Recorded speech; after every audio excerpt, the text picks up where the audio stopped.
everyone, my name is Gaia from Life of Gaia, and today's video is about smudging with sweetgrass and sweetgrass braids. Now, some of you may be very familiar with the more popular saging products such as white sage, or you may be very familiar with cedar sticks or erba santa, or one of my personal favorites, palo santo. It smells absolutely incredible.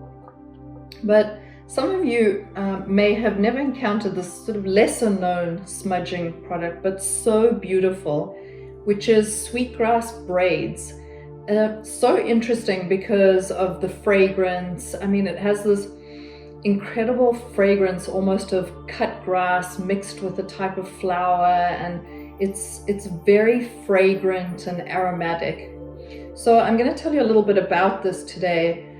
Sweetgrass is used predominantly by the indigenous people in their ceremonies and rituals, and very beautiful. It's known as the hair that grows on the top of Mother Earth. I thought that was so interesting. And how it's harvested is that while it's growing, it's actually braided while it's still in the earth, and then, tied at the end and then cut off and then presented as a braid like this. So if you've never used sweetgrass for smudging, I'm going to show you how. There are two different ways. One is taking the edge of it like this, okay, and putting it into a flame. Now, know that sweetgrass doesn't always burn as well as things like white sage or cedar. You'll see it stays lit but tends to go out very quickly. So you need to keep some kind of open flame handy and keep sort of lighting it again like this.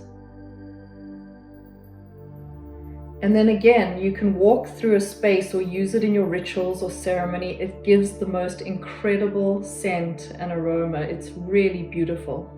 Another way to use this is to actually break off the leaves and put them into an abalone shell and burn the leaves with other leaves such as white sage inside, and basically make a mixture of various smudging plants.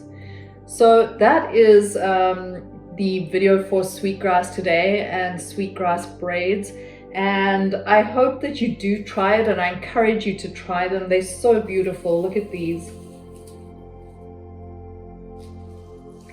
And again, when you do smudge, I do encourage you to smudge as respectfully as possible and always acknowledge the spirit of these wise and beautiful plants.